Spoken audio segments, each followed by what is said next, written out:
આપ સૌને મારા જય શ્રી કૃષ્ણ ભક્તિ રાસમાં આપ સૌનું સ્વાગત છે। મિત્રો, આપ સૌ જાણીએ છીએ કે અધિક માસ હવે ચાલુ થઈ ગયો છે। તો આ અધિક માસમાં ભક્તિ, કીર્તન, સત્સંગ કરવાનું ખૂબ જ મહત્ત્વ છે। પુરુષોત્તમ માસના 31 અધ્યાય છે, તો રોજ એક અધ્યાયનું પઠન અથવા શ્રવણ કરીને તેનો લાભ લઈ શકાય છે। અધ્યાયના પઠન બાદ તેની કથા પણ સાંભળવામાં આવે છે। તો આજના આ વિડીયોમાં આપણે પુરુષોત્તમ માસનો પ્રથમ અધ્યાય નૈમિષારણ્યમાં યજ્ઞ સાંભળીશું અને ત્યારબાદ તેની કથા કાઠા ગોરમાની કથા વાર્તા સાંભળીશું। તો વિડીયોને અંત સુધી જોતા રહેજો અને ગમે તો લાઈક, શેર, સબસ્ક્રાઈબ કરી લેજો। ધન્યવાદ। તો ચાલો આપણે પુરુષોત્તમ માસનો પ્રથમ અધ્યાય નૈમિષારણ્યમાં યજ્ઞ નામનો પ્રથમ અધ્યાય સાંભળીશું। નૈમિષારણ્યમાં યજ્ઞ કરવાની ઈચ્છાથી મહાન ઋષિઓ જેમ કે ભૃગુ, અગસ્ત્ય, કપિલ, ગૌતમ જેવા અનેક ઋષિઓ અને તપસ્વીઓ પોતાના શિષ્ય સમુદાય સાથે અહીં એકત્ર થયા હતા। તેઓ યજ્ઞ કરવાની તૈયારી કરી જ રહ્યા હતા કે તે જ સમયે શ્રી વ્યાસજીના શિષ્ય શ્રી સૂત પુરાણી ત્યાં પોતાના શિષ્યો સાથે પધાર્યા। તેમને જોતાં જ ત્યાં એકત્ર થયેલ બધા મુનિઓ એકદમ ઊભા થઈ તેમને વીંટળાઈ વળ્યા અને તેમની સમક્ષ કોઈક હિતકારક અને જગતનું કલ્યાણ થાય તેવી કથા સંભળાવવા ઈચ્છા વ્યક્ત કરી। ઋષિ મુનિઓની આ ઈચ્છા જાણી સૂત પુરાણીએ કહ્યું, હે મુનિ શ્રેષ્ઠો, આપની આકાંક્ષા ઘણી ઉત્તમ છે। જેનાથી જગતનું કલ્યાણ થાય તેવો માર્ગ અતિ ઉત્તમ છે। હું પણ આવા કલ્યાણકારક ઉદ્દેશથી જ તીર્થયાત્રા પર નીકળેલો છું। પુષ્કર, મથુરા, પ્રયાગ, કાશી, ગયા આદિ તીર્થક્ષેત્રોમાં હું ગયો હતો। ત્યારબાદ દક્ષિણમાં તથા પૂર્વમાં બધા તીર્થક્ષેત્રમાં ફરી બદ્રિકાશ્રમ પણ ગયો હતો। ત્યાંથી સરસ્વતી નદી કિનારે આવેલ સિદ્ધપુર ગયો હતો અને ત્યાંથી હસ્તિનાપુર ગયો હતો। ત્યાં મને ખબર મળી કે રાજા પરીક્ષિત રાજપાટ છોડી ઋષિના શાપથી મુક્ત થવા ગંગાજીના કિનારે ગયા છે। ત્યાં શ્રી વ્યાસજીના 16 વર્ષના દિગંબર અને તેજસ્વી પુત્ર શ્રી સુકદેવજી કથા કહેવાના છે। અહીં અનેક ઋષિ મુનિઓ, તપસ્વીઓ કથા સાંભળવા એકત્ર થયા હતા। હું પણ કથાનો લાભ લેવાના આશ્રયથી ત્યાં જઈ પહોંચ્યો। એક ઊંચા આસન ઉપર શ્રી સુકદેવજી વિરાજમાન હતા। આસપાસ અનેક ઋષિ મુનિઓ અને તપસ્વીઓ સાથે રાજા પરીક્ષિત પણ બેઠા હતા। રાજા પરીક્ષિતે શ્રી સુકદેવજી સમક્ષ જીવન મુક્તિ થાય તેવી કથા સંભળાવવા વિનંતી કરી। આ વિનંતીને માન આપી શ્રી સુકદેવજીએ શ્રીમદ ભગવત કથાનો આરંભ કર્યો। આ શ્રીમદ ભગવત કથા 7 દિવસ ચાલે। 7મા દિવસે પરીક્ષિત રાજાની જીવન મુક્તિ થઈ। એ પણ મેં પ્રત્યક્ષ જોયું હતું।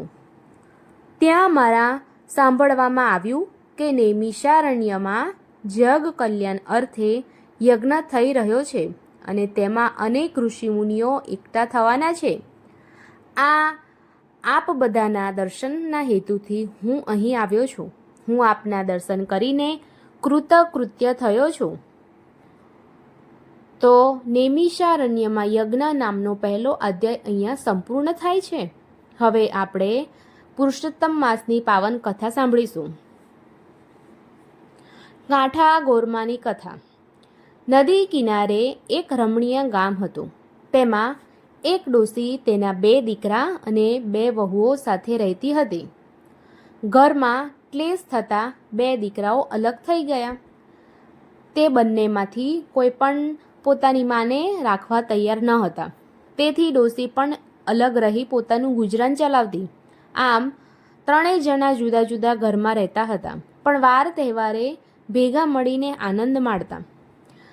ડોશીમાં ધાર્મિક વૃત્તિના હતા। તે રોજ સવારે ઉઠીને પુરુષોત્તમ ભગવાનનું નામ લેતા લેતા નદીએ નહાવા જતા। તેમના નાના દીકરાની વહુ પણ રોજ નદીએ સ્નાન કરવા જતી। તેઓ કાંઠા ગોરમાનું પૂજન કરી ઘેર આવી કામકાજમાં લાગતી। જ્યારે મોટા દીકરાની વહુ ઉઠતાની જ વારમાં ઘરની ઝંઝટમાં લાગી જતી। દીકરા દીકરી અને પતિને આ કરો તે કરો તેમ હુકમો છોડ્યા કરતી. તે 2 પૈસે સુખી હતી, તેથી તેણે પૈસાનું અભિમાન આવી ગયું, સાથે કંઈક હતું, એથી તો એના અભિમાનનો પાર ઓર ચડ્યો. તે સમજતી કે ગામમાં મારા જેવું કોઈ જ નથી. ઉપરાંત બોલવામાં પણ તે તોછડી હતી. દેરાણી તો ભોળી હતી. એક દિવસ નદીએ જતાં તેણે જેઠાણીને ઘેર જઈને કહ્યું, જેઠાણી, આજે તો મારી સાથે નદીએ નહાવા ચાલો. ત્યાં જઈને કાંઠા ગોરમાનું પૂજન કરીશું, પુરુષોત્તમ માસની કથા સાંભળીશું અને પછી ભગવાનનું સ્મરણ કરતાં કરતાં ઘેર આવી જઈશું. ત્યારે જેઠાણી કહેવા લાગી, આ તો નવરાના કામ છે, નાહવાનું તો ફક્ત બહાનું છે, પણ ત્યાં બધા ભેગા મળીને ગામની નિંદા જ કરતા હોય છે. આમાં આપણું કામ નહીં. મારે તો મારું ઘર પહેલું સંભાળવાનું. મારે ઘેર આવનારા ઘણા છે. મારા પતિ દુકાનેથી આવે, છોકરાઓ નિશાળથી આવે, પિયર ગયેલી વહુ આવે, સાસરે ગયેલી દીકરી આવે, સગા સંબંધીઓ આવે, સીમમાં ગયેલ ઢોર આવે. આમાંથી હું આખો દિવસ નવરી પડું તો તમારી સાથે નાહવા આવું ને? તમારે વ્રત કરો, મને તો ધર્મ કર્મ કરવાનો બેઠ જ નથી. જેઠાણીની લાંબી ચોળી વાત સાંભળી દેરાણીને દુઃખ થયું, છતાં તે કંઈ બોલી નહીં. તે સાસુ પાસે ગઈ અને બધી વાત કરી. સાસુએ કહ્યું, જે કરે તે ભરે. ભગવાન માણને સુખ આપે છે અને સુખ મળ્યા પછી ભગવાનને તે ભૂલી જાય છે. મોટી વહુ સમજે તો સારું, નહીતર એના ભાગ્ય પન્ન ફૂટેલા જ છે. કાંઠા ગોરમાં રીજે તો ધન ધાન્યનો પાર ન રહે અને ખીએ તો કોઈ નાથ નહીં. આમ દિવસો વીતી રહ્યા હતા. દેરાણીના દિવસો પુરુષોત્તમ ભગવાનના ધર્મ ધ્યાનમાં જતા હતા, જ્યારે જેઠાણીના દિવસો સાંસારિક કામકાજમાં ને ઝંઝટમાં વીતતા. તેની પાસે ધર્મ કરવાનો વખત જ નથી. એ તો સગા વહાલાને રીઝવવામાં પડી હતી. દેરાણી તો રોજ નદીએ નહીં કાંઠા ગોરમાની વાર્તા સાંભળી અને ધર્મ ધ્યાનમાં રત રહેતી. આથી કાંઠા ગોરમાં દેરાણી ઉપર રીઝ્યા. એને ઘણી સુખ સાહેબી દીધી. બીજી બાજુ પુરુષોત્તમ ભગવાનનું અપમાન કરનારી જેઠાણી ઉપર તે કોપાયમાન થયા. કાંઠા ગોરમાના કોપનો પાર ન રહ્યો. તેમણે જેઠાણીને શાપ આપ્યો. આથી પેઢીએથી પતિ ગાયબ થયો. નિશાળે ભણવા ગયેલ છોકરો ઘરે પાછો ન આવ્યો.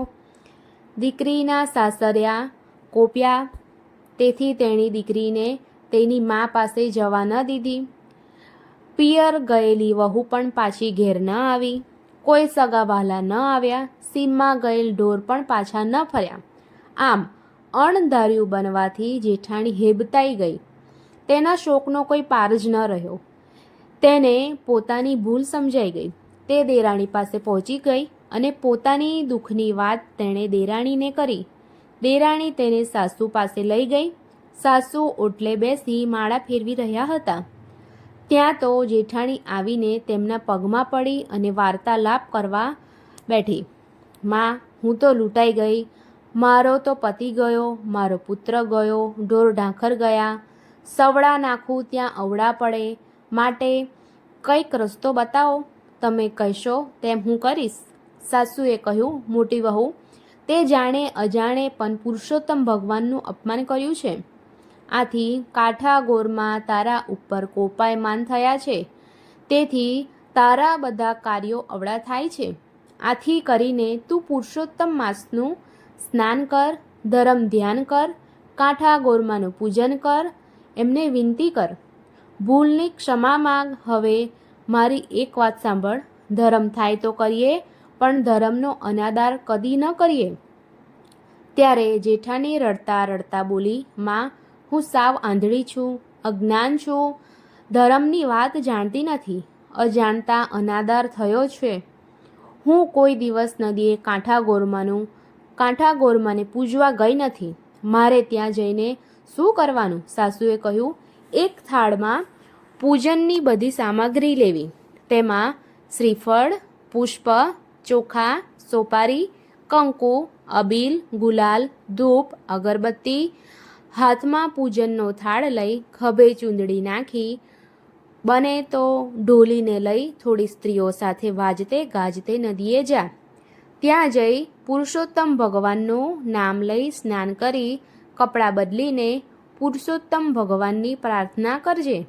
પછી કાંઠા ગોરમાનું પૂજન કરી કાલાવાલા કરજે કે હે ગૌરીમાં, હું અજ્ઞાનતાના લીધે તમારો મહિમા સમજી શકી નહીં. આથી મેં તમારા વ્રતનો અનાદાર કર્યો. હવે મને મારી ભૂલ સમજાય છે. તમે મોટા મનવાળા છો માં, મારા ઉપર પ્રસન્ન થાઓ, મને સુખ શાંતિ આપો, મારા ઉપર આવેલ આપત્તિને દૂર કરો. જેઠાણીએ સાસુની શિખામણ મોઢે યાદ રાખી. તે સાસુને પગે લાગી કાંઠા ગોરમાને પૂજવા જવાની તૈયારી કરવા લાગી. દેરાણી જેઠાણી અને સાસુએ આડોશ પાડોશમાંથી ભાવિક સ્ત્રીઓને ભેગી કરી બધાને સાથે વાજતે ગાજતે નદીએ પહોંચી ત્યાં સ્નાન કરી કાંઠા ગોરમાનું પૂજન કર્યું. કથા વાર્તા સાંભળી ક્ષમા માંગી. કાંઠા ગોરમાનું પૂજન કરીને જેઠાણી જ્યારે ઘેર પાછી ફરી ત્યાં તેનો હરખ માતો ન હતો, કેમ કે પતિ પેઢીએથી ઘેર આવી ગયો હતો. દીકરો નિશાળેથી આવતો દેખાયો. થોડી વાર પહેલાં જ પિયર ગયેલી વહુ આવીને ઓસરીમાં ઊભી હતી. સાસરેથી દીકરી પણ આવી પહોંચી હતી. સીમમાં ગયેલ ઢોર આવવા લાગ્યા. સગાવાલા પણ આવી પહોંચ્યા. આમ ચમત્કારિક રીતે આ બધું બનવાથી જેઠાણીએ કહ્યું, હે ગૌરીમાં, તમારી કૃપાથી ગુમાવેલું મને પાછું મળ્યું છે. હવે હું પુરુષોત્તમ માસનું પૂર્ણ શ્રદ્ધા સાથે વ્રત કરીશ. દરરોજ સ્નાન કરવા જઈશ. કાંઠા ગોરમાને પૂજીશ. વ્રતની પૂર્ણાહુતિ સમયે બ્રહ્મ ભોજન પણ કરાવીશ. અન્નદાન અને વસ્ત્રદાન આપીશ. નિંદા કરીશ નહીં. ખરાબ આચરણ નહીં કરું. મારા હુંપદનો ત્યાગ કરીશ. જેઠાણીએ મનમાં જે સંકલ્પ કરેલો તેનો તેણે તે દિવસથી અમલ ચાલુ કરી દીધો. તે સવારે વહેલા ઉઠી દેરાણી અને સાસુ સાથે નદીએ સ્નાન કરવા ગઈ. કાંઠા ગોરમાનું પૂજન કરતી, કથા વાર્તા સાંભળતી. કાંઠા ગોરમાએ ત્રણેયને સુખ સમૃદ્ધિ આપી. દેરાણી જેઠાણી પોતાના પતિઓ સાથે ડોશીના અલગ ઘરમાં રહેવા આવી ગયા. ડોશીના બંને દીકરાઓને આથી આનંદ થયો. બધાના આવવાથી ડોશીનું જૂનું ઘર પાછું આનંદ કિલ્લોલ કરતું થઈ ગયું. હે પુરુષોત્તમ ભગવાન, હે કાંઠા ગોરમાં, તમે જેમ સાસુ જેઠાણી દેરાણીને ફળ્યા તેમ તમારું પૂજન કરનાર, કથા કરનાર, વાર્તા સાંભળનાર, વાર્તા કહેનાર, સ્નાન કરનાર દરેક ભાવિકોને ફળજો અને સુખ આપજો. બોલો પુરુષોત્તમ ભગવાનની જય. મિત્રો, પુરુષોત્તમ માસ ચાલે છે તો બને તો રોજ પુરુષોત્તમ માસના એક અધ્યાયનું પઠન અથવા શ્રવણ કરજો. તેની કથા વાર્તા સાંભળજો. જો બને તો તીર્થ સ્થાનમાં જવાય તો ત્યાં જઈને સ્નાન કરજો. કોઈ નદીએ સ્નાન કરજો અને રોજ ભગવાન પુરુષોત્તમ ભગવાનનું નામ લઈ તેમની પૂજા વિધિ કરજો. જો પૂજા વિધિ કરવાનું શક્ય ન હોય, કોઈ અડચણ હોય તો તેમને ભગવાનને મનથી યાદ કરીને તેમનું ધ્યાન કરજો, મનથી પૂજા કરજો. અધિક માસ છે. અધિક માસમાં આ બધું કરવાથી ભગવાન વિષ્ણુની ખૂબ જ કૃપા પ્રાપ્ત થાય છે. તો મિત્રો, આ વિડીયો તમને ગમ્યો હોય તો લાઈક કરો, શેર કરો અને ચેનલને સબસ્ક્રાઈબ કરવાનું ન ભૂલશો. જય માતાજી, જય શ્રી રામ.